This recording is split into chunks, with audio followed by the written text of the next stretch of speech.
Good morning, all of you. How are you all? I hope you all are fine. तो हम chapter first read कर रहे थे for class 7th, ठीक है। तो अब हमने यहाँ तक पढ़ लिया था, हमें एक्टिविटी 1.2 रीड करनी थी, तो अब हम इसे रीड करते हैं। Let's start. So activity 1.2।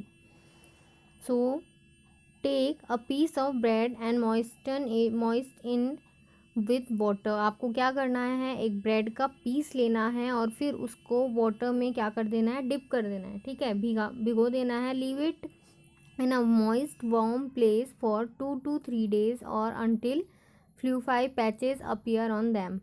और इसके बाद हमें उसे गर्म जगह पर और नमी वाली जगहों पर रख देना है जहाँ, और 2-3 दिन या फिर जब तक आपको उसके ऊपर पैचेस ना दिखाई दे, ठीक है। पैचेस क्या, रुई जैसे आपको उसमें नहीं दिखाई दे, ठीक है। What is the colour of these patches. Mostly इनका कलर कैसा होता है, वाइट, ठीक है।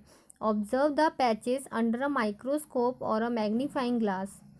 अगर आप इन पैचेस को माइक्रोस्कोप से या मैग्नीफाइंग ग्लास से देखोगे तो आपको क्या क्या दिखाई देगा। Write down in your observation in the notebook. तो हमें क्या दिखाई देगा, you will see cotton like threads paired on the piece of bread. हमें कॉटन जैसे जो धागे हैं वो ब्रेड के ऊपर दिखाई देंगे, या मोस्ट जो हम चपाती बनाते हैं घर पे, वो भी अब बारिश के दिनों में क्या हो जाता है, उनके ऊपर रोटी जैसी रोटी मतलब रुई जैसी जो धागे हैं हमें दिखाई देते हैं, जिसको हम फफूंद भी बोलते हैं, ठीक है। These organism are called fungi. इनको फंगी कहते हैं, कवक कहते हैं, फफूंद भी कह सकते हैं। They have a different mode of nutrition. इनका जो न्यूट्रिशन का मोड होता है वो थोड़ा सा अलग होता है। कैसे अलग होता है, they absorb the nutrients from the bread. ये न्यूट्रिएंट्स इनको मिलता कहाँ से है, ब्रेड के ऊपर उगने वाली काई को, शिवा कवक को, ये ब्रेड से अपना न्यूट्रिएंट्स पोषक तत्व लेती हैं, ठीक है। This mode of nutrition in which organism take in nutrients from dead and decaying matter is called saprotrophic nutrition। तो न्यूट्रिशन का वो मोड जिसके अंदर ऑर्गेनिज्म न्यूट्रिशन को कहाँ से ग्रहण करता है, डेड एंड डिसेइंग यानी मृत पदार्थों से अपना न्यूट्रिशन ग्रहण करते हैं, न्यूट्रिएंट्स पोषक तत्व लेते हैं, उन मैटर को हम कहते हैं सैप्रोट्रॉफिक न्यूट्रिशन, ठीक है। ये एक डेफिनेशन है, इसे अंडरलाइन कर लेना आप लोग। Such organism with saprotrophic mode of nutrition are called saprotrophs. तो सैप्रोट्रॉफिक न्यूट्रिशन यानी मृत जीवी, एक तरह से मृत तत्वों से पोषक लेने वाले मृत जीवी पोषण कहलाते हैं। और ये जो इस तरीके से डेड और डिसेइंग मैटर यानी मृत सड़े गले पदार्थों से अपना न्यूट्रिशन लेने वाले जो जीव होते हैं उनको हम क्या कहते हैं, सैप्रोट्रॉप्स यानी मृत जीवी कहलाते हैं। Fungi also grown pickles, leather, clothes और and other articles that are left in hot and humid weather for long time। Fungi इसके अलावा, ब्रेड के अलावा आपको कहाँ दिखती है, अचार में अचार के डब्बे में कभी कभी तेल कम हो जाता है तो उसके ऊपर आपको फंगी वाइट कलर की फंगी आपको दिखाई देने लगी होगी। इसके अलावा जो लेदर के क्लोथ्स हैं, जब हम उसे बारिश के मौसम में टच करते हैं तो वो हमें कैसे में फील होते हैं, थोड़े थोड़े रफ महसूस होते हैं, ठीक है। इसके अलावा और भी वो चीज़ें जो हॉट और ह्यूमिड क्लाइमेट में हम बाहर ही रख देते हैं बहुत लंबे समय के लिए, कब, ड्यूरिंग द रेनी सीजन, बारिश के मौसम में, दे स्पॉइल मैनी थिंग्स। तो ये जो फंगी है ये बहुत सारी चीज़ों को ख़राब कर देती है। Ask your parents about the means of fungi in your house. आपके फंगी में जो कहाँ कहाँ पर आती है, आपने अचार के डब्बे में देखा होगा, रोटियां जो हम रात को रख देते हैं उनमें देखा होगा, या किसी चीज़ को हम बहुत लंबे समय तक ऐसे ही छोड़ देते हैं, उसको जब हम खोल के देखते हैं उस डब्बे वगैरह को तो हमें उसके अंदर फंगी दिखाई देती है। इसके अलावा हमें दरवाज़ों पर, लकड़ी के ऊपर, या फिर हमें क्या नाम है, जो लेदर की जैकेट वगैरह होती है, शूज़ वगैरह होते हैं, उन पे भी फंगी दिखाई देती है। The fungi spores are generally present in the air. तो ये जो फंगी के जो मतलब फंगी के जो स्पोर्स होते हैं, दाने होते हैं, एक तरह से बहुत ही छोटे छोटे होते हैं और ये कहाँ पर प्रेजेंट होते हैं, एयर में, ठीक है। इसके आगे का पढ़ेंगे, पहले पहेली देखते हैं क्या कह रही है। Paheli is need to know whether her beautiful shoes which she wore on special occasion were spoiled by fungi during the rainy season। She wants to know how fungi appear suddenly during the rainy season। तो पहेली ये जानने के लिए बहुत उत्सुक है कि उसके जो ब्यूटीफुल शूज़ थे जो वो स्पेशल ओकेज़न पर वॉर यानी पहनती थी वो ख़राब हो गए फंगी के कारण बारिश के मौसम में। ये जानना चाहती है कि फंगी एकदम से बारिश के मौसम में कहाँ से आ जाती है। फंगी के जो स्पोर्स होते हैं वो एयर में प्रेजेंट होते हैं, ठीक है। When they land on wet and warm things they germinate and grow. और जैसे ही ये इनको वेट एंड वार्म थिंग मिलती है, ठीक है, गरम और नमी वाली, यानी वेट यानी गीली और वार्म यानी गरम, गीली और गरम चीज़ें मिलती हैं, ये उसके ऊपर जर्मिनेट यानी अंकुरित होने लगती है, ठीक है।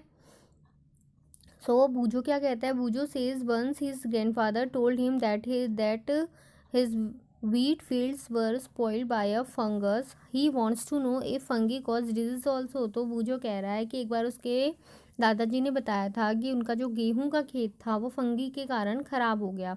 तो ये फंगी क्या बीमारियां भी फैलाती है। तो पहेली ने क्या बोला, Paheli told him that many fungi like yeast and mushrooms are useful. बहुत सारी फंगी जो होती है, जैसे यीस्ट हो गई और मशरूम हो गई। यीस्ट ये यूज़फुल होती है। यूज़फुल कैसे होती है, यीस्ट का यूज़ हम करते हैं क्या करने के लिए, केक में यूज़ करते हैं, ठीक है। बहुत ही स्पंजी वाली चीज़ों में हम यीस्ट का यूज़ करते हैं। इसके अलावा मशरूम की बात करें तो मशरूम भी हम खाने में यूज़ लेते हैं। But some fungi causes diseases in plants. इसके अलावा कुछ फंगी ऐसी होती हैं जो प्लांट्स को भी डिजीज़ पहुंचाती है। एनिमल्स इंक्लूडिंग ह्यूमंस, प्लांट्स के अलावा एनिमल्स और ह्यूमंस को भी क्या दे सकती है, बीमारियाँ देती हैं, ठीक है। Some fungi are also use as medicine. और इसके अलावा कुछ फंगी की बात करें तो वो मेडिसिन यानी दवाइयों को बनाने में भी यूज़ में ली जाती है, ठीक है।